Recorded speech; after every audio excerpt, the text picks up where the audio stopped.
नमस्कार। आइए आज हम ओशनोग्राफी की श्रृंखला में समुद्र विज्ञान की श्रृंखला में सीरीज में महासागरीय सतह की धाराएं जो सरफेस ऑफ ओशियन करंट कहने का अर्थ हुआ जो ओशियन करंट है, महासागरीय धाराएं हैं, उनका अध्ययन शुरू करते हैं। तो जो महासागर की धाराएं हैं वो कैसे चलती हैं उसकी समझने की कोशिश करते हैं। सबसे पहले तो महासागरों में जल राशियों वाटर बॉडीज जो होती हैं उनका एक निश्चित दिशा में प्रवाहित होने की जो गति होती है उसी को हम ओशियन करंट या महासागरीय धाराएं कहते हैं। ठीक है। अब जो है गहराई के आधार पर एक गहराई नीचे जाने के आधार पर हम ओशियन करंट को महासागरीय धाराओं को दो भागों में बांटते हैं। एक होता है सरफेस ओशियन करंट जो एकदम ऊपरी भाग महासागर एकदम ऊपरी सरफेस पे चलता है, सतह पर, और एक होता है डीप ओशियन करंट जो महासागर की गहराई में चलता है। तो दोनों को हम समझने की कोशिश करते हैं। तो जो सरफेस ओशियन करंट होता है वह समस्त महासागरीय जल का 10% जल इसमें सम्मिलित होता है। कहने का अर्थ हुआ कि जो पूरा टॉप टू बॉटम गहराई में अगर हम जाएं तो जो ऊपर वाला 10% हिस्सा रहेगा जल का वह जो सरफेस ओशियन करंट के अंतर्गत रखा जाता है। ये सरफेस करंट होता है, इसी के बारे में आज हम अध्ययन करेंगे। तो इसकी उत्पत्ति के बारे में कहा जाता है कि मुख्यतः जो है प्रिवेलिंग विंड्स जो हैं वह ट्रेड विंड जैसे हो गया, वेस्टर्ली हो गया, पोलर विंड, ये सब प्रिवेलिंग विंड्स हैं। ठीक है। व्यापारिक पछुआ और ध्रुवी जो पवने हैं ये जो है इनकी उत्पत्ति के कारण होते हैं। ये क्या करते हैं कि जो सागरी जल होता है सतह पर, जो ओशियन की सतह पर सरफेस पर जो सागरी जल होता है उसे यह विंड्स जो हैं लेकर चलती हैं। इस चीज़ को याद रखिएगा, जब ये ले चलती हैं तो फ्रिक्शन उत्पन्न होता है, घर्षण उत्पन्न होता है। तो इससे क्या होता है, विंड ड्रैग होता है, फ्रिक्शन उत्पन्न होता है, विंड ड्रैग होता है। विंड ड्रैग कहने का अर्थ हुआ कि विंड द्वारा ओशियन के वाटर मॉलिक्यूल का चलना। अब क्या होता है, जब प्रिवेलिंग विंड्स चलती हैं, ठीक है, ट्रेड विंड, वेस्टर्ली, ये सब जो प्रिवेलिंग विंड है जब चलती हैं तो क्या करती हैं, अपने जो ओशियन का जो सरफेस वाला रहता है उसको वाटर मॉलिक्यूल को लेकर चलती हैं। इसी को विंड ड्रैग कहते हैं। विंड ड्रैग विंड द्वारा वायु द्वारा ओशियन महासागर के वाटर मॉलिक्यूल को लेकर चलना। ठीक है। आप एक चीज़ बहुत ही ध्यान देने वाली बात है, आप समझने की कोशिश करिएगा।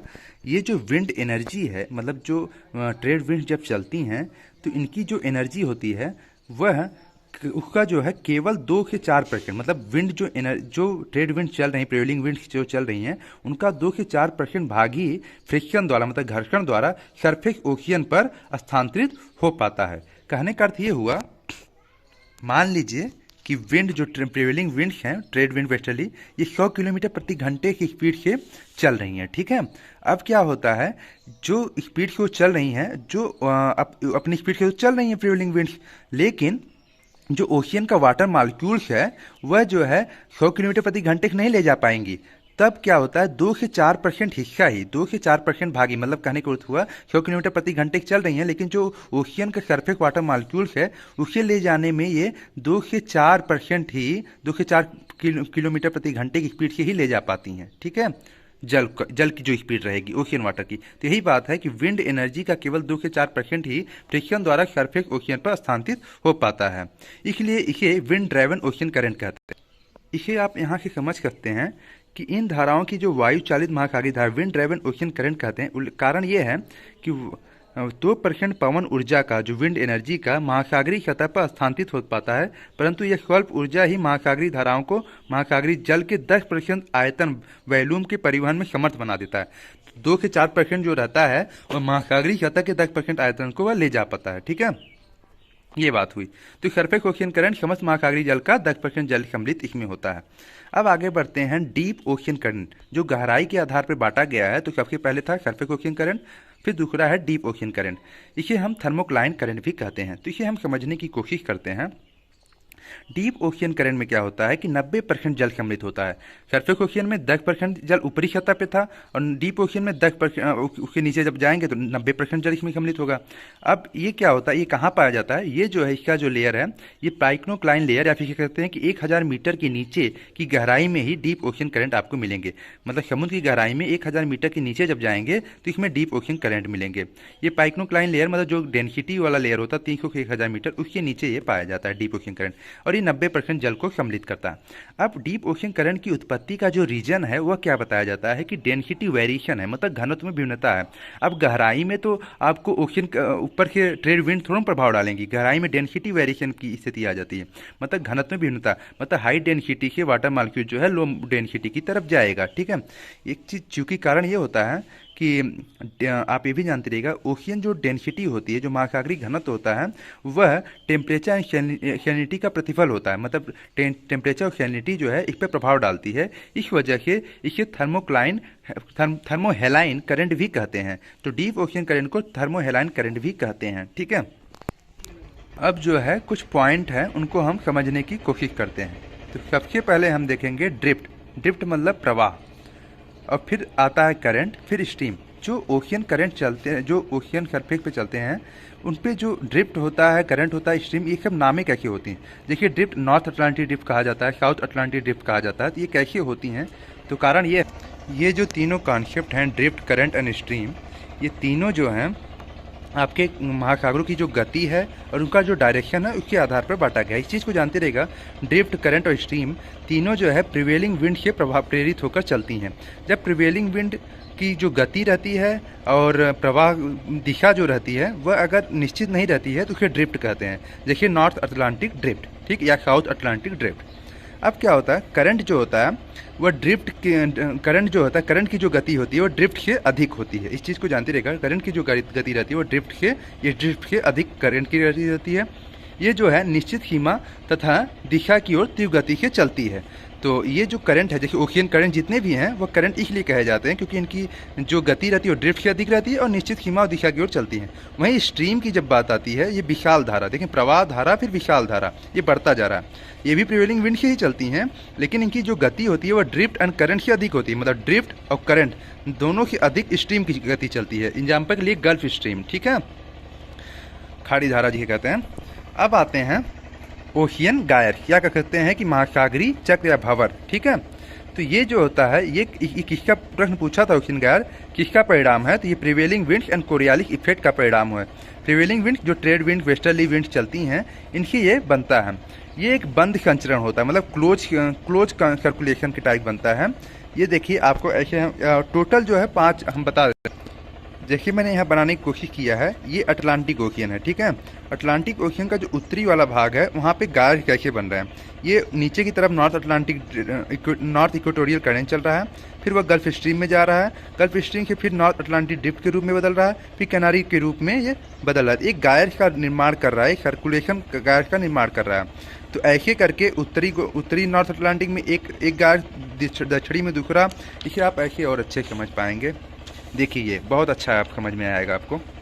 देखिए अब क्या होता है, पहले चलता है नॉर्थ इक्वेटोरियल करंट। ठीक है, ये जो है ट्रेड विंड की वजह से चलती हैं इक्वेटोरियल करंट जो, फिर ये आगे बढ़ता है, आगे बढ़ने पर ये गल्फ स्ट्रीम में बदल जाता है। ठीक है, ये जो है पश्चिमी धारा हो गया। ठीक है, गल्फ स्ट्रीम, फिर ये इसी गल्फ स्ट्रीम का अगला भाग नॉर्थ अटलांटिक ड्रिफ्ट के रूप में ये आपका ये जो ड्रिफ्ट है ना, ये क्या कहते हैं वेस्टर्ली की वजह से ये ड्रिफ्ट बन जाता है। फिर ये वापस जो है कनारी धारा के रूप में वापस टकरा के वापस मुड़ता है। देखिए कनारी धारा का, तो ये एक सर्कल बन जा रहा है क्लॉकवाइज उत्तरी गोलार्ध में, इसे हम नॉर्थ अटलांटिक गायर कहते हैं। सब ट्रॉपिकल एरिया में बनता है, इस चीज़ को जानते रहेगा। उसी प्रकार से यहाँ पर भी रहता है दक्षिण गोलार्ध में। ठीक है, साउथ इक्वेटोरियल करंट चलेगा, फिर ब्राज़ील धारा है, फिर देख रहे हैं ऐसे करके बन रहा है ये एक सर्कल, तो ये एंटी क्लॉकवाइज बनेगा। तो ऐसे करके गायर्स जो होते हैं 5 गायर टोटल होते हैं। एक ऊपर की तरफ, मतलब ये अटलांटिक ओशियन में अगर हम देखें तो अटलांटिक ओशियन में एक सब ट्रॉपिकल नॉर्थ अटलांटिक गायर, फिर दूसरा, फिर इसके बाद ऐसे पैसिफिक ओशियन में अगर हम आएँ तो आप पैसिफिक ओशियन में भी देख सकते हैं कि एक नॉर्थ में आपको मिलेगा, एक साउथ में मिलेगा, तीसरा चौथा हो गया, और एक आपको इंडियन ओशियन में। टोटल 5 आपको सब ट्रॉपिकल सर्कुलेशन गायर आपको मिलेंगे। तो यही हम यहाँ पे बताना चाह रहे थे कि ओशियन गायर्स जो है प्रिवेलिंग विंड कोरियालिस इफेक्ट का परिणाम है। कुल 5 ओशियन गायर्स मिलते हैं, जिसमें से 2 पैसिफिक ओशियन में, 2 अटलांटिक ओशियन में और 1 इंडियन ओशियन में, टोटल 5 है। और इसी को जियोस्ट्रॉफिक सर्कुलेशन इसकी नियमित होते थे। उत्तरी गोलार्ध में क्लॉकवाइज में बता रहा था ना, उत्तरी गोलार्ध में क्या था, क्लॉकवाइज चल रहा था, और दक्षिणी गोलार्ध में एंटी क्लॉकवाइज ओशियन गायर्स निर्मित होते हैं, जिसे जियोस्ट्रॉफिक सर्कुलेशन कहते हैं। इस ओशियन गायर को और अच्छे से समझने के लिए आप ऐसे देख सकते हैं, पहले आपको विषुवत रेखी इक्वेटोरियल करंट चलेंगे दोनों गोलार्धों में, तो ये जो इक्वेटोरियल करंट चलते हैं व्यापारिक हवा ट्रेड विंड की वजह से ये चलते हैं, ठीक है। इनकी जो दिशा होती है ट्रेड विंड की वो पूर्व से पश्चिम होती है, आप देख सकते हैं यहाँ पे। तो जो इक्वेटोरियल करंट चल रहे हैं नॉर्थ इक्वेटोरियल या साउथ इक्वेटोरियल, तो ये जो है पूर्व से पश्चिम की तरफ चल रहे हैं, ठीक। ये हो गया पहला। अब दूसरा जो होता है पश्चिमी सीमा धाराएं। पश्चिमी सीमा धाराएं मतलब ये जो जब यहाँ महाद्वीपों के टकराते हैं और मुड़ जाते हैं, या फिर कह सकते हैं कोरियालिस इफेक्ट से ये दाहिनी ओर मुड़ जाता है उत्तरी गोलार्ध में, और दक्षिणी गोलार्ध में आपका बाईं ओर मुड़ जाता है। तो यहाँ पे देखिए पश्चिमी सीमा धारा, पश्चिमी सीमा धारा के बता रहे हैं कि गल्फ स्ट्रीम तथा ब्राजील धारा, जैसे एग्जाम्पल हो गया। ऊपर की तरफ देखिए गल्फ स्ट्रीम आपको मिलेगा, यहाँ पे देखिए ये गल्फ स्ट्रीम, और नीचे की तरफ आपको ब्राजील धारा, ठीक है। तो गल्फ स्ट्रीम और ब्राजील धारा इसका एग्जाम्पल हो गया। कारण ये है इसकी उत्पत्ति का, अगर हम देखें तो इसकी उत्पत्ति क्या कहते हैं कि महाद्वीपीय अवरोधों एवं कोरियालिस प्रभाव के कारण, महाद्वीप अवरोध जो कॉन्टिनेंटल अवरोध हैं, आप यहाँ पे आइए अच्छे के, तो देखिए यहाँ के जब ये नॉर्थ इक्वेटोरियल करंट जाती है तो ये महाद्वीप जो है रोक देते हैं, साउथ इक्वेटोरियल करंट जाती है महाद्वीप रोक देते हैं, और कोरियालिस इफेक्ट जो है दाहिनी तरफ घुमा देता है और इधर बाईं तरफ घुमा देता है, ठीक। तो यहाँ पे यही बता रहे हैं कि महाद्वीपीय अवरोधों एवं कोरियालिस प्रभाव के कारण विक्षेपण डिफ्लेक्शन हुआ जाता है, मुड़ जाता है, ठीक है।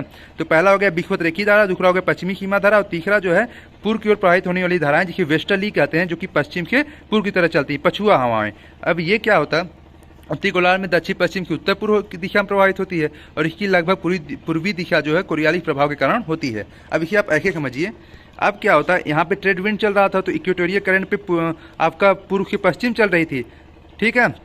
फिर उसके बाद ये घूम गई कोरियालिस इफेक्ट की वजह से और महाद्वीपीय अवरोध की वजह से, फिर वापस जो है यहाँ पे वेस्टर्ली आ जाता है एरिया, ऊपर की तरफ गल्फ स्ट्रीम ऊपर, ये नॉर्थ उत्तर की तरफ, ठीक है, 30 डिग्री मतलब 60 डिग्री कर, तब गल्फ स्ट्रीम मतलब वेस्टर्ली वाला एरिया आ जाता है, पश्चिम वाला। तो वेस्टर्ली क्या करता है, वह आपका वेस्ट से ईस्ट की तरफ चलता है, ठीक है।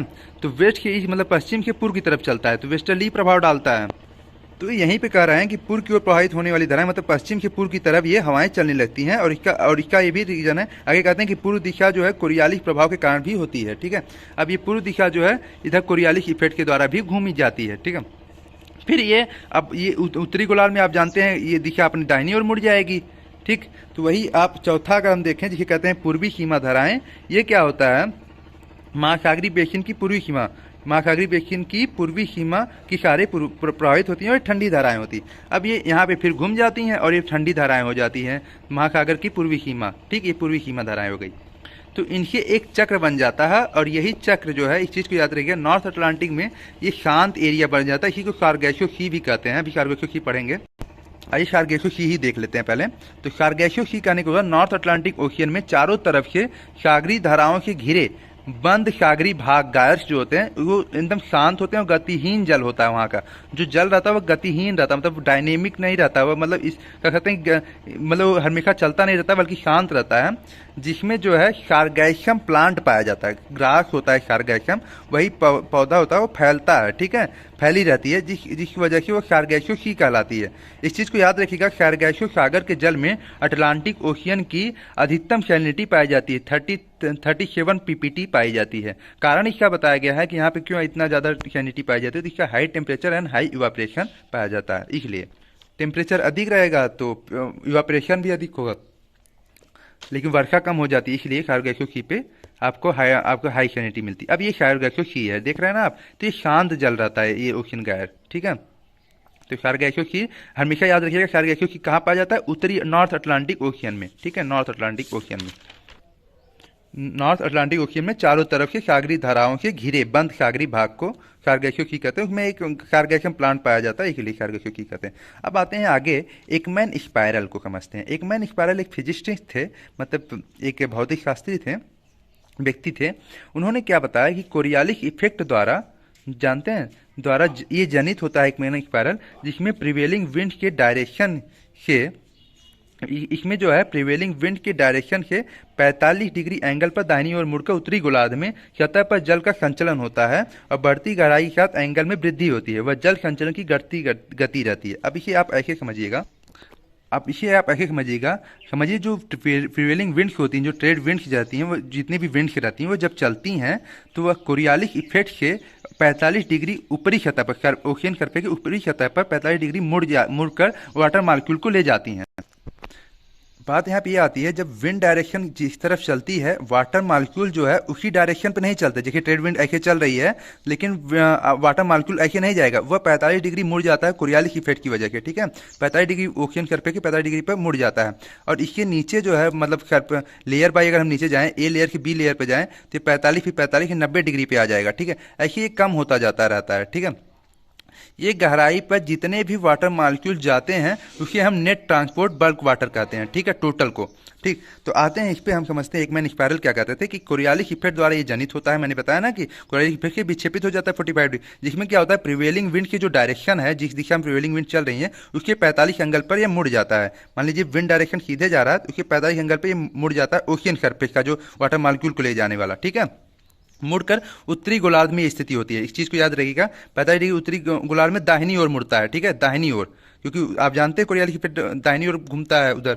अब आगे बढ़ते हैं, सतह पर इसका जो जल का संचलन होता है, उत्तरी गोलार्ध में इसका सतह का जल पे संचलन होता है। अब बढ़ती गहराई, जैसे ही आप जानते रहिएगा, जैसे ही आप गहराई में जाते जाएंगे, बढ़ती गहराई के साथ एंगल में वृद्धि होती है। अब यहाँ पे 45 डिग्री था, ऐसे बढ़ता जाएगा, 90 डिग्री हो जाएगा, पूरा 100 मतलब हो जाएगा कंप्लीट, ठीक, इसको 80 डिग्री तक पहुंच जाएगा। तो बढ़ती गहराई पर इसी में वृद्धि होती है, और वह जल संचलन की जो गति रहती है बढ़ती गहराई पर, वह घटती जाती है, ठीक है। ऊपर स्पीड, ऊपर ज़्यादा वाटर मॉलिक्यूल जाएगा, नीचे जाएगा तो कम वाटर मॉलिक्यूल ले जा पाएगा। अब आते हैं इसके आगे, एक में ट्रांसपोर्ट किसे कहते हैं, जिसे हम आपका कहते हैं नेट वाटर ट्रांसपोर्ट भी कहा जाता है, ठीक है। एकमैन ट्रांसपोर्ट कहने का अर्थ ये हुआ एकमैन परिवहन का, कि जो विंड का डायरेक्शन है उसके 90 डिग्री पर समस्त जल राशि की गति की दिशा को एकमैन ट्रांसपोर्ट कहते हैं। आप इसे ऐसे समझ सकते हैं, जो विंड का डायरेक्शन है उसके 90 डिग्री पर, जैसे विंड डायरेक्शन सीधे जा रहा है, अब जितने एंगल, अब इसमें और अच्छे समझ में आएगा। मान लीजिए विंड का डायरेक्शन सीधे जा रहा है, 45 डिग्री पर सरफेस पे जा रहा है, उसके नीचे 90 डिग्री पर जाने पर जितना वाटर मॉलिक्यूल ले जा रहा है उसे एकमैन ट्रांसपोर्ट कहते हैं, ठीक है, 90 डिग्री पर। तो 90 डिग्री पर जितना ट्रांसपोर्ट जा रहा है समस्त वाटर मॉलिक्यूल को हम net water transport bulk of water कहते हैं। अब आइए ओशियन करंट के बारे में अध्ययन करते हैं, महासागरीय धाराओं के बारे में। तो सबसे पहले हम अटलांटिक ओशियन को लेते हैं, ठीक है, अटलांटिक महासागर को। अटलांटिक ओशियन में अभी हम लोग पढ़ ही रहे थे, तो शुरुआत करते हैं नॉर्थ इक्वेटोरियल करंट के, ठीक है। इसी में ही देखते चलते हैं इस करंट का अटलांटिक ओशियन, ठीक है। तो वार्म करंट और कोल्ड करंट करके मैंने बांटा है। तो एक चीज़ जानते रहिएगा, जितने भी आपके north equatorial current, south equatorial, equatorial counter current, जितने भी इक्वेटर पर करंट पाए जाते हैं, जितने भी इक्वेटोरियल करंट होते हैं, मतलब इक्वेटर पर करंट पाए जाते हैं, वह गर्म धारा के करंट होते हैं, मतलब वार्म करंट होते हैं, ठीक है। तो जानते हैं कि यहाँ पे टेम्परेचर पाया जाता है, इसलिए यहाँ पे आपका अधिक टेम्परेचर होने की वजह से वार्म करंट के अंतर्गत ये आते हैं, ठीक है। अब जो है इसे हम समझने की कोशिश करते हैं। तो नॉर्थ इक्वेटोरियल करंट, तो उत्तरी विषुवत रेखीय धाराएं, अब ये जब आगे बढ़ती हैं, ठीक है, ट्रेड विंड की स्पीड, ट्रेड विंड की वजह से ये ईस्ट टू वेस्ट चलती हैं, ठीक है, पूर्व से पश्चिम की दिशा की तरफ चलती हैं महासागरों के। तो ये आगे बढ़ती हैं, तो आगे जब चलती हैं नॉर्थ अटलांटिक में, तो आगे जाकर ये आगे बढ़कर ये गल्फ स्ट्रीम में इसकी एक शाखा चली जाती है, जिसे हम एंटिलीज करंट कहते हैं, ठीक है। अब इसी गल्फ स्ट्रीम मतलब नई गल्फ स्ट्रीम मैक्सिको की खाड़ी में चली जाती है, जिसे हम एंटिलीज करंट कहते हैं। और यही कैरिबियन करंट भी, यही कैरिबियन करंट में भी चला जाता है, ठीक है। तो नॉर्थ इक्वेटोरियल करंट, जो कि हाँ इस चीज़ जानते रहिएगा, नॉर्थ इक्वेटोरियल 0 से 10 डिग्री नॉर्थ में आपको मिलेगी, मतलब 0 से 10 डिग्री उत्तर की तरफ चले जाएंगे तो आपको नॉर्थ इक्वेटोरियल करंट मिलेगा, और 0 से 10 डिग्री दक्षिण की तरफ चलेंगे तो साउथ इक्वेटोरियल करंट मिलेगा। तो नॉर्थ इक्वेटोरियल 0 से 10 डिग्री नॉर्थ में, इसमें आगे इसकी एक शाखा एंटिलीज करंट है, और एक कैरिबियन सागर के पास जो मिलती है उसे कैरिबियन करंट कहते हैं, ठीक है।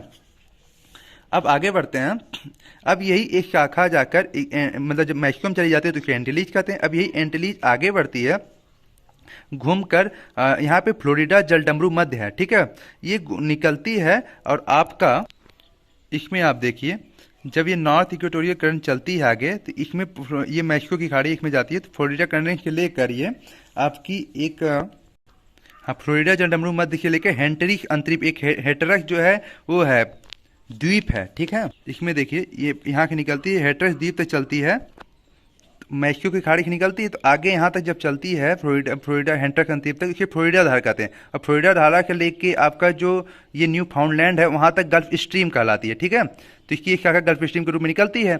अब यही गल्फ स्ट्रीम की शाखा जो आगे बढ़कर नॉर्थ अटलांटिक ड्रिफ्ट के रूप में आगे बढ़ती है, ठीक है। और यही जो नॉर्थ अटलांटिक ड्रिफ्ट बढ़ती है, यहाँ पे जो तट होते हैं यूरोप के पूर्वी तट, वहाँ पे ये टेम्परेचर को बढ़ा देती है, जिसकी वजह से कोस्ट एरिया खुला रहता है। आप जानते ही हैं गल्फ स्ट्रीम में गर्म जलधारा है। अब देखिए यहाँ पे दिखा है कि उत्तर पश्चिमी यूरोप के तटीय देशों की आदर्श जलवायु का जो राज है वह क्या है? गल्फ स्ट्रीम का बड़ा भाग उत्तरी अटलांटिक धारा जो नॉर्थ अटलांटिक ड्रिफ्ट है वह है, ठीक है। इसमें क्या होता है, सर्दियों के में इन तटीय देशों का तापमान जो है अपेक्षाकृत अधिक हो जाता है, जिससे क्या है खुली रहती है उसका तट। तो यही नॉर्थ अटलांटिक ड्रिफ्ट जो है यहाँ पे तटों को खोले रहती हैं। यही नॉर्थ अटलांटिक ड्रिफ्ट की शाखा जो आगे नॉर्वेजियन करंट के रूप में निकलती है, फिर अंदर चली जाती है और भूमध्य सागर में भी चली जाती है, ठीक है। इसको देखिए यहाँ पे हम गल्फ स्ट्रीम को देखिए, एक हो गया फ्लोरिडा करंट, ठीक है, जो फ्लोरिडा जलडमरू मध्य से था आपका, ठीक। फिर उसके बाद आपका गल्फ स्ट्रीम हो गया, फिर उसके नॉर्थ अटलांटिक ड्रिफ्ट हो गया। नॉर्थ अटलांटिक ड्रिफ्ट में अभी बता रहे थे ना, ये गल्फ स्ट्रीम का आगे वाला भाग है। नॉर्थ अटलांटिक ड्रिफ्ट जो है उत्तरी शाखा जो होती है वो नॉर्वे धारा रहती है। देखिए नॉर्थ अटलांटिक की उत्तरी शाखा नॉर्वे धारा के रूप में ऊपर चली जाएगी, ठीक है। फिर उसके बाद दक्षिणी शाखा जो इमिगनर धारा के रूप में जाती है, और जो पूर्वी शाखा है वो 3 भागों में बढ़ती है। एक रूम सागर मतलब भूमध्य सागर की तरफ जो मेडिटेरियन सी है, इसमें जो एक मेडिटेरियन सी की तरफ चली जाती है, ठीक है। और एक रेनल धारा के रूप में और एक वेस्ट विंड ड्रिफ्ट के रूप में चलती हैं। तो ये जो है आपकी नॉर्थ अटलांटिक ड्रिफ्ट की फिर शाखाएं बढ़ जाती हैं पुनः, ठीक। ये हो गई बात। अब आगे बढ़ने के बाद ये फिर घूमकर करानी करंट के रूप में घूम जाती है, आपके दाहिनी तरफ मुड़ जाएगी ना कोरियालिस इफेक्ट की वजह से, और फिर महाद्वीपों का अवरोध की वजह से करानी करंट ठंडी धारा के रूप में ये मुड़ जाती है। तो ये आपका एक सर्कल बना। उसी प्रकार से दक्षिण में अगर हम देखें तो दक्षिण में भी साउथ इक्वेटोरियल करंट चलेगी ट्रेड विंड की वजह से, फिर ब्राजील धारा में बदलेगा, ये गर्म धारा है। फिर ये एक फाकलैंड करंट आती है जो कि अंटार्कटिका की तरफ से आती है, अंटार्कटिका सर्कुलेशन करके आती है, ठीक, महाद्वीप में। तो ये ठंडी जलधारा यहाँ पे चलती है। फिर ये ठंडी जलधारा वेस्ट विंड ड्रिफ्ट के रूप में चलती है आगे, फिर आगे वेंगुला करंट के रूप में यह बढ़ती है। तो ये गायर बन जाता है सब ट्रॉपिकल साउथ अटलांटिक गायर्स के रूप में, ठीक है। तो ये इतनी धाराएं हो गई। ऊपर की एक लेब्राडोर, हाँ एक चीज़ जानती रही, गल्फ स्ट्रीम और लेब्राडोर जहाँ मिलती है वहाँ पर कोहरा बनता है, और एक ठंडी जलधारा ग्रीन करंट ग्रीनलैंड। एक चीज़ जानते रहे, गल्फ स्ट्रीम की खोज सर्वप्रथम पोंस डी लियोन ने द्वारा किया गया था 1513 में, ठीक है। अब देखिए यहाँ के गल्फ स्ट्रीम चल रही है तो न्यू फाउंडलैंड तक गल्फ स्ट्रीम, उधर के लेब्राडोर धारा आ रही है, ठीक है, न्यू फाउंडलैंड के पास। तो ये दोनों आपस यहाँ पे मिलती हैं। तो इसके बारे में लेब्राडोर ठंडी जल धारा है, ठीक है। तो लेब्राडोर धारा के साथ जो है बर्फ आती है, कहाँ से? उधर आर्कटिक की तरफ से बर्फ आती है। तो बर्फ के जो बड़े बड़े खंड होते हैं, प्लावी हिम जिसे आइसबर्ग कहते हैं, ठीक है, ये न्यू फाउंडलैंड जो मैंने अभी बताया ना, न्यू फाउंडलैंड तक लाए जाते हैं, जिस कारण जलयान जो थे वहाँ पे, जो जलयानों को अपार क्षति उठानी पड़ती है, क्योंकि वहाँ पे वो गिरती रहती है उसके ऊपर, जिसकी वजह से अपार क्षति उठानी पड़ती है।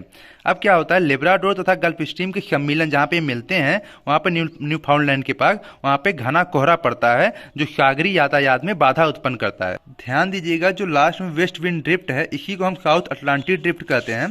देखिए यहाँ पे दिया गया है, इसे हम साउथ अटलांटिक ड्रिफ्ट, पछुआ वेस्ट विंड ड्रिफ्ट या अंटार्कटिक प्रवाह के आदि नामों से जाना जाता है इसे। तो ये रहे आपके अटलांटिक ओशियन के करंट। तो हमने वार्म करंट को एक तरफ बांटा, नॉर्थ इक्वेटोरियल, साउथ इक्वेटोरियल और इक्वेटोरियल काउंटर, हाँ इक्वेटोरियल काउंटर करंट को अच्छे समझ लेते हैं, ये नहीं समझ पाए थे हम। तो इक्वेटोरियल काउंटर करंट जो होता है ये कैसे बनता है, इस चीज़ को जानती रहेगा। अब क्या होता है, जब नॉर्थ इक्वेटोरियल करंट जाता है, मतलब उत्तरी गोलार्ध की जो उत्तरी विषुवत रेखी धाराएं जब चलती हैं, और फिर इधर दक्षिणी विषुवत रेखी धाराएं चलती, इनके बीच में काउंटर इक्वेटोरियल करंट रहता है, ठीक है। अब ये कैसे बनता है इसे समझने की कोशिश करिएगा। ये जो है, जब यहाँ की दोनों धाराएं चलती हैं तो यहाँ पे जल इकट्ठा कर देती है महाद्वीपों पर, ठीक है, महाद्वीपों के पश्चिमी किनारों पर जल इकट्ठा कर देती है। तो जल इकट्ठा करने की वजह से यहाँ पे इसका जो स्लोप ग्रेडियंट रहता है वो उठ जाता है, जिसकी वजह से ढाल जो है इस तरफ हो जाता है। तो इक्वेटोरियल मतलब काउंटर इक्वेटोरियल करंट फिर जो है वह आपका पश्चिम से पूर्व दिशा की ओर चलने लगता है। तो इससे इसकी उत्पत्ति का कारण बताया जाता है। और ध्यान दीजिएगा, इसे गिनी धारा के नाम जाना जाता है। वहाँ पे आपके अटलांटिक महासागर में इसी मतलब काउंटर इक्वेटोरियल करंट को गिनी धारा के नाम से जाना जाता है, ठीक है, काउंटर। और वहीं आपका पैसिफिक ओशियन में इसे एल नीनो के नाम से जाना जाता है, ठीक है, काउंटर इक्वेटोरियल करंट को एल नीनो के नाम से जाना जाता है। हाँ, इस बात को ध्यान रखिएगा कि काउंटर इक्वेटोरियल करंट सबसे ज़्यादा प्रभावी होता है पैसिफिक ओशियन में, ठीक है, सबसे ज़्यादा प्रभाव इसका जो है आपको पैसिफिक ओशियन में दिखेगा, क्योंकि ये बहुत बड़ा एरिया मिलता है आपको ना, इसलिए। आइए हम पैसिफिक ओशियन के काउंटर इक्वेटोरियल करंट को समझने की कोशिश करते हैं। इसमें क्या रहता है, कह रहे हैं ना कि अभी बताया था ना कि प्रशांत महासागर में प्रति विषुवत रेखीय धारा सर्वाधिक विकसित हो पाती है। अब इसका कारण बताए हैं कि महासागरों के पश्चिमी भाग में जो है जल का संचलन हो जाता है, ठीक है। होने के पश्चिम से पूर्व दिशा की ओर एक सामान्य ढाल प्रवणता स्लोप ग्रेडियंट में जल का निर्माण हो जाता है, जिस कारण जल का एक धारा के रूप में ढाल के सहारे पूर्व की दिशा की ओर प्रवाहित होता है। तो यही इसकी उत्पत्ति का कारण है। कहने का अर्थ ये हुआ कि जब ये नॉर्थ इक्वेटोरियल करंट और साउथ इक्वेटोरियल करंट यहाँ पर जाके जल इकट्ठा कर देती हैं तो यहाँ पे स्लोप ग्रेडियंट आ जाता है, मतलब ढाल प्रवणता आ जाती है। तो ये जो है आपका ईस्ट मतलब वेस्ट से ईस्ट की तरफ चलता है, मतलब पश्चिम से पूर्व की तरफ चलने लगता है। इसी को हम काउंटर इक्वेटोरियल करंट कहते हैं, मतलब विपरीत धारा चलने लगती है। किसके विपरीत? नॉर्थ और साउथ इक्वेटोरियल करंट के विपरीत चलती है, ठीक है। तो एक प्रकार से हम फिर से शुरू करते हैं। अगर हम देखें तो अटलांटिक ओशियन में north equatorial, south equatorial, equatorial counter, फिर गल्फ स्ट्रीम मैंने बता दिया है पूरा, उत्तरी शाखा दक्षिणी शाखा, फिर ईस्ट ब्राजील करंट जो है आपका ये हो गया आपका पूर्वी ब्राजील करंट, ठीक है। जो गर्म जल धारा दक्षिणी गोलार्ध में इस चीज की जानकारी, कौन सी धाराएं उत्तरी गोलार्ध में पाई जाती, कौन सी दक्षिणी। कोल्ड करंट में देखें तो लेब्राडोर धारा है जो कि उत्तरी गोलार्ध में, ईस्ट ग्रीनलैंड धारा जो कि आपको दिखाए थे यहाँ पे, ईस्ट ग्रीनलैंड धारा, ठीक है। फिर आपका कनारी करंट है जो कि उत्तरी गोलार्ध में, फिर फाकलैंड करंट दक्षिणी गोलार्ध में, फाकलैंड करंट जो आपका अंटार्कटिका से आता है, ठीक है, करंट फाकलैंड करंट। फिर साउथ अटलांटिक ड्रिफ्ट कहिए या वेस्ट विंड ड्रिफ्ट कहिए या अंटार्कटिक ड्रिफ्ट कहिए दक्षिणी गोलार्ध में। फिर बेंगुला करंट हो गया जो कि आपका दक्षिणी गोलार्ध में चलता है। ये आपका अटलांटिक ओशियन का हो गया। अब आते हैं पैसिफिक ओशियन। पैसिफिक ओशियन भी उसी प्रकार से है। नॉर्थ इक्वेटोरियल करंट मिलेगा आपको, साउथ इक्वेटोरियल करंट मिलेगा। नॉर्थ इक्वेटोरियल जो कि 0 डिग्री से लेकर 10 डिग्री नॉर्थ की तरफ, साउथ 0 डिग्री से 10 डिग्री साउथ की तरफ। फिर काउंटर इक्वेटोरियल करंट जो कि इन दोनों के बीच में पाया जाता है, साउथ और नॉर्थ के बीच में, और ये विपरीत चलता है, नॉर्थ और साउथ के दिशा के विपरीत चलता है। और पैसिफिक ओशियन में इसका सबसे ज्यादा प्रभाव पाया जाता है, अभी आपको बताया था मैंने, ठीक है। फिर आगे बढ़ते हैं वार्म करंट में ही, तो ये क्यूरोशियो एक धारा होती है। क्यूरोशियो धारा को समझते हैं, ये अटलांटिक ओशियन के गल्फ स्ट्रीम के समान होती है। आइए अटलांटिक ओशियन में, अटलांटिक नहीं पैसिफिक ओशियन में, सॉरी पैसिफिक ओशियन में आते हैं। तो पैसिफिक ओशियन में मैंने बताया ना नॉर्थ इक्वेटोरियल करंट मिलेगा आपको। यही नॉर्थ इक्वेटोरियल आगे बढ़ता है तो इसकी एक शाखा जो है जापान के पश्चिमी तट पे जब जाती है तो इसे सुशीमा करंट कहते हैं, ठीक है। और यही फिर ये आगे एक शाखा सुशीमा करंट की तरफ, एक शाखा जो है क्यूरोशियो के करंट के रूप में निकलती है। तो ये जो क्यूरोशियो है ये आपका अटलांटिक ओशियन के गल्फ स्ट्रीम के समान है, ठीक है। देख रहे हैं ना, ये गल्फ स्ट्रीम के आपके समान है, ये पूछता भी है किसके समान है। अब ऊपर जाते हैं तो नॉर्थ पैसिफिक ड्रिफ्ट मिलता है या फिर करंट मिलता है। देखिए यहाँ पे नॉर्थ अटलांटिक ड्रिफ्ट था तो यहाँ पे नॉर्थ पैसिफिक ड्रिफ्ट आपको मिलेगा। फिर ऊपर से जो है अंटार्कटिका की तरफ की आपको एक क्यूराइल करंट निकलेगी, क्यूराइल या ओएशियो करंट कहते हैं, ठीक है। अब ये भी प्रश्न पूछता है ये क्यूराइल ओशियो करंट अटलांटिक ओशियन किसके समान है, तो ये जो है लेब्राडोर जो करंट आती है अटलांटिक ओशियन में ऊपर से आर्कटिक की तरफ, वैसी उसी प्रकार की क्यूराइल करंट भी अटलांटिक ओशियन के लेब्राडोर के समान है, ठीक है। यहाँ पे मैंने लिखा है ओएशियो या क्यूराइल करंट अटलांटिक ओशियन के लेब्राडोर के समान होती है, उत्तरी गोलार्ध में चलती है, ठीक है। आगे बढ़ेंगे, फिर ये कैलिफोर्निया करंट के रूप में ये मुड़ जाती है, ठीक है। तो कैलिफोर्निया करंट जो है आप ये इसको अगर अटलांटिक ओशियन में जोड़ें तो कैनारी करंट के रूप में यह मतलब Atlantic California current Atlantic ocean के कैनारी करंट के समान है, ठीक है, ऐसे भी कह सकते हैं।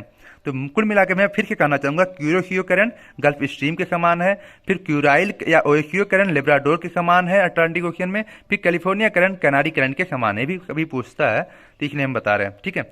अब आते हैं साउथ इक्वेटोरियल करंट। तो साउथ इक्वेटोरियल करंट फिर ये ईस्ट ऑस्ट्रेलिया करंट मतलब पूर्वी ऑस्ट्रेलिया करंट के रूप में चलती है। देखिए यहाँ पे ब्राजील करंट चलता है, वैसे यहाँ पे ईस्ट ऑस्ट्रेलिया करंट चलता है। फिर वेस्ट विंड ड्रिफ्ट चलने लगता है, ठीक है। वेस्ट विंड ड्रिफ्ट फिर इधर ध्रुव की तरफ ही आपका पेरू और हम्बोल्ट करंट आके मिलता है। हम्बोल्ट ने इसकी खोज की थी इसलिए पेरू करंट की, इसलिए पेरू या हम्बोल्ट करंट भी कहा जाता है, जो कि एक ठंडी जलधारा है, ठीक है। तो आते हैं पैसिफिक ओशियन के करंट को। तो वार्म करंट को अगर हम देखें तो नॉर्थ इक्वेटोरियल करंट, फिर साउथ इक्वेटोरियल करंट, बीच में आपका काउंटर इक्वेटोरियल करंट जिसे एल नीनो भी कहा जाता है, ठीक है। ये सबसे ज्यादा इसका प्रभाव मिलता है, आप जानते ही हैं, पैसिफिक ओशियन में। फिर आते हैं आपका क्यूरोशियो अटलांटिक ओशियन की गल्फ स्ट्रीम के समान है। इसकी जो सुशीमा धारा जो कि जापान के पश्चिमी तट से होकर प्रभावित होती है, मैंने अभी बताया। फिर ईस्ट ऑस्ट्रेलिया करंट जो कि दक्षिणी गोलार्ध में है, ठीक है, पूर्वी गोलार्ध में ईस्ट ऑस्ट्रेलिया करंट जो कि गर्म जलधारा है। अब आते हैं इसकी कोल्ड करंट पे। तो कोल्ड करंट में ओएशियो क्यूराइल करंट आपको मिलेगा जो कि अटलांटिक ओशियन के लेब्राडोर के समान है, उत्तरी गोलार्ध में। फिर पेरू हम्बोल्ट करंट दक्षिणी गोलार्ध में। फिर वेस्ट विंड ड्रिफ्ट जो कि दक्षिणी गोलार्ध में। फिर अलास्का करंट जो कि ठंडी जलधारा है जो अलास्का की तरफ आती है। मैं आपको अलास्का दिखा देता हूँ। ये अलास्का की तरफ की एक ठंडी जलधारा आती है तो इसे अलास्का करंट कहते हैं। फिर कैलिफोर्निया करंट जो कि अटलांटिक ओशियन के किनारी करंट के समान है, मैंने भी बताया। ठीक है, अब आते हैं इंडियन ओशियन करंट पे।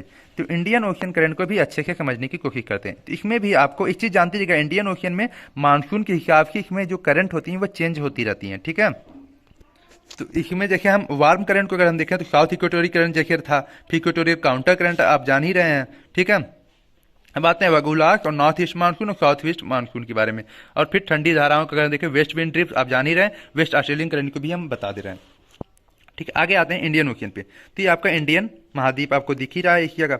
अब क्या होता है इसमें, साउथ इक्वेटोरियल करंट चलता है। ठीक है, फिर काउंटर करंट भी दिखता है, बहुत कम मात्रा रहता है काउंटर करंट का। तो साउथ इक्वेटोरियल करंट चलता है दक्षिण गोलार्ध में, देखिएगा। तो ये आगे बढ़ता है, तो ये साउथ इक्वेटोरियल जब आगे बढ़ती है तो ये एक शाखा इसकी जो है दक्षिण विषुवरेखीय धारा की एक शाखा मेडागास्कर के रूप में, मोजाम्बिक धारा के रूप में आगे बढ़ती है। ठीक है, और यही जब एक धारा नीचे की तरफ आके जब आगे मिल जाती है, मतलब एक ये धारा आके मिल जा रही है, एक ऊपर मेडागास्कर और मोजाम्बिक धारा करंट से होकर गुजर रही है, इन दोनों जब मिल जाती है तो इसे अगुलहास धारा कहते हैं। ठीक है, ये अगुलहास धारा है जो कि गर्म है। ठीक है, फिर आगे वेस्ट विंड ड्रिफ्ट चलता है। फिर ये वेस्ट ऑस्ट्रेलिया, पश्चिमी ऑस्ट्रेलिया करंट, क्योंकि ऑस्ट्रेलिया के पश्चिमी क्षेत्र पर है ना, तो पश्चिमी ऑस्ट्रेलिया करंट चलती है जो कि ठंडी जलधारा है। अब ये आगे बढ़ती हैं, साउथ इक्वेटोरियल एक गाय का रूप निर्माण कर लेती हैं। अब ऊपर वाली स्थिति क्या होती है, इसमें दो चीजें होती हैं, ध्यान रखिएगा। जब सन जो है उत्तरी गोलार्ध में पहुंचता है, ठीक है, आपका समर सीजन में, तो साउथ वेस्ट मानसून चलती है, मतलब दक्षिण पश्चिम मानसून चलती है, जिसके भारत में वर्षा भी होती है। तो दक्षिण पश्चिम मानसून देखें ऐसे जाके भारत से टकराती हैं, वर्षा करती हैं। इसकी दिशा ऐसी होती है। ठीक है, और जब विंटर का सीजन आता है, आप इसे देखिएगा, जब विंटर का सीजन आता है तो नॉर्थ ईस्ट मानसून चलती है, जो कि स्थल के सागर की ओर चलती हैं। ठीक है, ये भी गर्म जलधारा ही रहती हैं।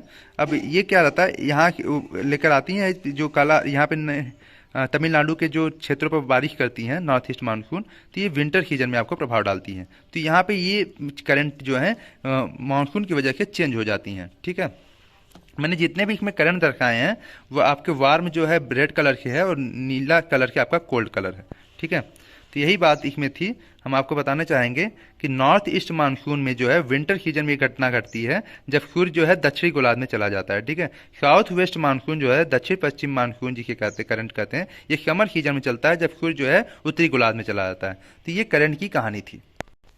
इसे और अच्छे समझना अगर आप चाहते हो तो जो दक्षिण पश्चिम मानसून रहेगी, साउथ वेस्ट मानसून, ये ऐसे जाएगी और भारत से टकरा कर फिर वापस ऐसे चलती है। ठीक, ऐसे करके टकराती है। वहीं अगर हम नॉर्थ ईस्ट मानसून को देखें तो उधर से आती है और वापस आकर इस तरफ चलती है। ठीक है, तो नॉर्थ ईस्ट मानसून जो ऐसे चलती है और साउथ वेस्ट मानसून जो है ऐसे आपकी चलती है। ठीक है।